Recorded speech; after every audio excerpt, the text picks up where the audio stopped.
다음 서울시장을 뽑는 선거, 이제 80일 앞으로 다가왔습니다. 여야 모두 후보군의 윤곽이 드러나고 있는데 주요 후보들 대부분 낯이 익으실 겁니다.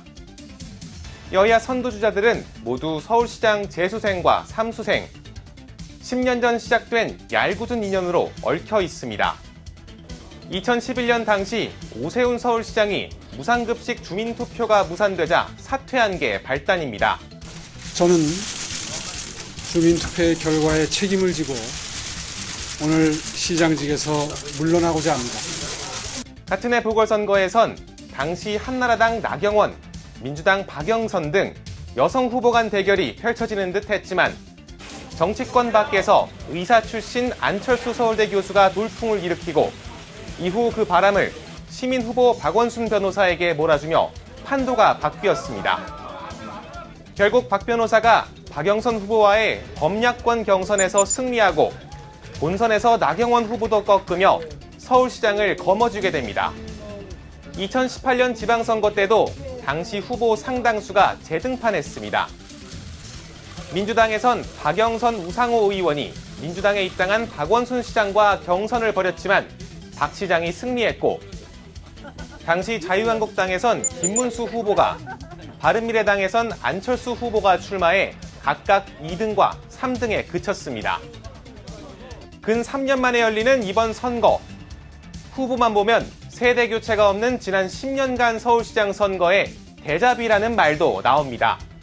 하지만 내년 대선의 길목에 놓인 이번 선거의 중요성과 전국에 미치는 파급력을 감안하면 여야 모두 중량급 인사가 나설 수밖에 없다는 분석도 적지 않습니다. 일단 이 중량급 인사들은 각 당의 경선을 먼저 치러야 합니다. 하지만 경선 와중에도 범여권 또 범야권 후보 단일화 논의는 계속될 전망입니다. 표분산을 막아 진영 전체의 승리를 꾀한다는 건데 각 당과 또 각 후보의 첨예한 이해관계 때문에 결코 쉽지 않습니다. 여권에선 민주당 우상호 의원과 열린민주당 김진애 의원이 각자 최종 후보가 될 경우 단일화하기로 합의했습니다. 문재인 대통령의 성패를 가늠하는 중요한 선거이기 때문에 문재인 대통령을 지키자는 취지가 같은 정당의 후보들끼리 범여권도 마찬가지로 사실은 단일화가 필요하다. 굉장히 중요한 시점에 서울시의 운영을 맡아서 여러 가지 정책의 계승이나 하지만 민주당엔 박영선 장관도 있고 열린민주당에도 정봉주 전 의원이 출마 의사를 밝힌 상황입니다. 게다가 정의당은 보궐선거 원인을 제공한 민주당이 후보를 내면 안 된다며 단일화를 거부하고 있어서 이른바 범여권 단일 후보가 나올 수 있을지 예측이 어렵습니다. 야권에선 국민의당과 국민의힘이 기싸움이 과열되고 있습니다.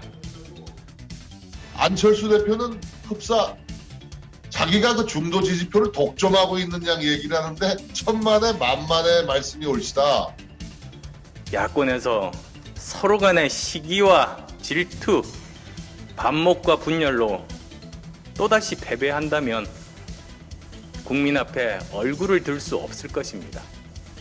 지지율 상승세를 탄 국민의힘은 안 대표가 입당해 기호 2번을 달지 않으면 3자 구도도 무릅쓰겠다는 입장인데 개인 지지율이 높은 안 대표는 완강히 거부하고 있습니다.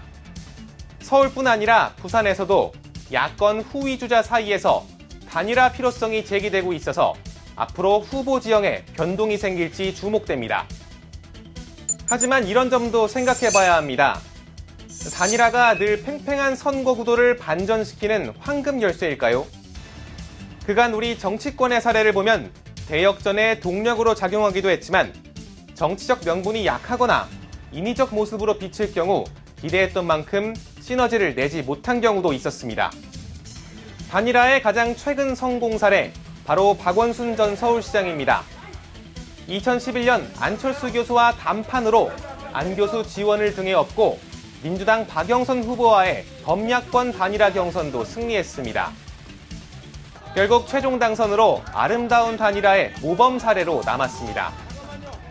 반면에 요즘 가장 많이 회자되는 사례, 1995년 민선 1기 서울시장 선거입니다.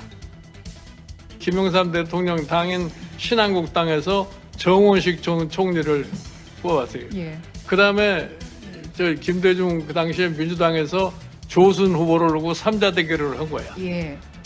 하지만 승자는 조순 후보. 범야권 단일화가 없어도 야당이 승리할 수 있다는 걸 보여준 결과입니다. 지난해 총선 땐 단일화 실패가 선거 패배로 이어졌습니다. 경남 창원 성산에서 정의당과 민주당이 후보 단일화에 실패해 결국 당시 미래통합당 강기훈 후보가 당선된 겁니다.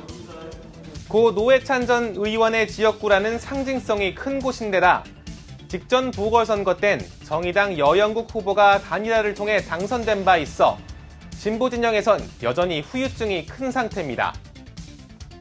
이제 80일 후면 새로운 서울시장, 새로운 부산시장이 선출됩니다. 그 자리를 놓고 이제 열띤 공약 경쟁과 함께 승리 가능성을 높이기 위한 후보들 간의 수싸움과 이합집산 역시 펼쳐질 전망입니다. 하지만 정치공학으로만 따지는 감동이 없는 단일화는 오히려 표심 확보에 마이너스가 될 수 있다는 점. 1 더하기 1이 2가 아닌 1.5 혹은 1에 그대로 머물 수 있다는 사실을 여야 모두 명심해야 할 것 같습니다. 지금까지 여의도 풍향계였습니다.